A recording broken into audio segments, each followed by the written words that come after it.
It's about the third cast of the day. We're out on Lake Kabetogama, hooked up already. We got the old legend Tim Watson taking us to the fish. That jig bite was...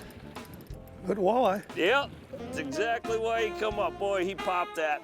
See if I can get it to you there. Ooh, that fish has been eating well, Tim. Look at that. That is beautiful. That's what I call a Kabetogama chunker. Yeah. Like I said, we're out on the lake today with Tim Watson. We're out to have a good time, show you everything that Lake Kabetogama and the Voyagers National Park has to offer and catch some fish just like that. Boy, he popped that jig. Gotta love that feeling. That's a pretty good one, too. Yep, I'm on the net. Pretty neat. We're here jig fishing walleyes, and some guys just come by casting spoons. They're chasing the big northerns. The lake's got smallmouth in there. Good you got walleye. yourself a good one, huh? Boy, he's a chunker, too. Yeah, there you go. Getting bigger. Yeah, that's a little bigger, huh? Is that Vegas blue you were talking about? That's Vegas blue, man. Yeah. When in Rome, do like the Romans. You know, in the fall, that's a good color. Yeah, blue, and actually, blue is the last color you can see in the color spectrum. Yeah, so that's what they say. That's a deep dandy, water. huh? Beauty.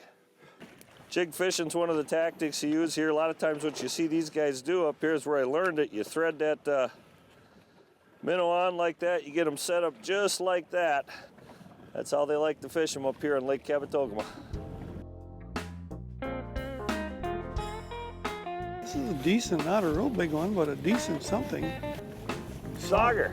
We got a sauger, man. Jump over there for you. Little brown Mixed bag. sauger. Little mixed bag. Yeah. Walleye, sauger, perch. And late in the season like this, you got done with your fishing, that's when it's time to step in the woods. You get away from the park just a little bit, right next door to it. Actually, you got hundreds of thousands of acres out there. If you want to grouse hunt, you can walk through those woods and have some of the finest grouse hunting days you can ever find. You know, if hunting's not your thing, those trails are a wonderful place to get out and explore nature. You know? Oh yeah, got another one. Here comes another You one. are on fire. Not a very big one, but bending the pole. What'd you come up with this time? I don't know what I got. Another sauger. Another sauger. A little bigger one yeah. than the last one. That one would sandwich up. Yeah, you could eat him for lunch.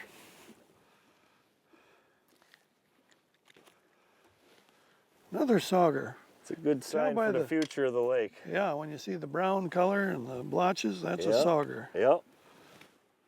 Nice little fish, yep. One of the neat things about coming to a place like this is all the history that's around it and all the great stories. Tim's grandfather actually started the first resort here on Kabetogama 100 years ago next year. You've been around here for a long time. When did the park actually start, Tim? 1975. This was their 40th anniversary of Voyagers National Park this year. Well, a lot of anniversaries going on. How big is the park then? 218,000 acres. Yep. Probably about 80,000 acres of water in the park. Kabetogama is about 26,000 acre lake. Namakan about the same size. Those are the two we access from here on Cab. Yep, and it's basically the only water-based park in the country, isn't it? It's the only one, yes. Yeah, to get out here and enjoy this park. Definitely. It's in a motorboat, a canoe, a kayak, a pontoon boat, a houseboat, whatever your choice. When you're looking at coming up this way, you know, there's a lot of lodging options. The resorts, basically, there's one area on the lake. That's the only place you're gonna see development. Got a lot of nice resorts there. You're gonna find accommodations to suit whatever you need. You can find some lodging that easily can fit your budget, all the way up to some upscale lodging there.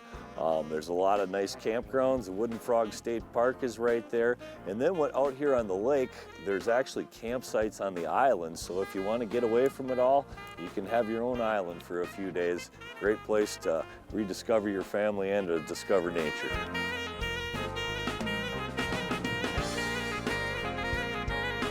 It's a pretty good one too. The guide is shining today. So's the sun. Woo! Yeah. Oh yeah. He's got an attitude. That old jig bite, that's one of the things that keeps you coming back to fish, and you know, you feel that fish come up there and just lock on. You get a little time to get ready and you set that hook about as hard as you can. You don't want to come. No, a little bit further. There he is. Right in the lip. That is a beauty. That is, boy, them fish are fat. Let me see if I can. Boy, they got a girth on them, don't they? Tell you what, we've had a great time up here fishing with Tim Watson. He always gets us on fish. He knows the area, knows the history. We always have fun up here fishing. It's a beautiful place. You should come visit yourself too. Look up Kabetogama.com.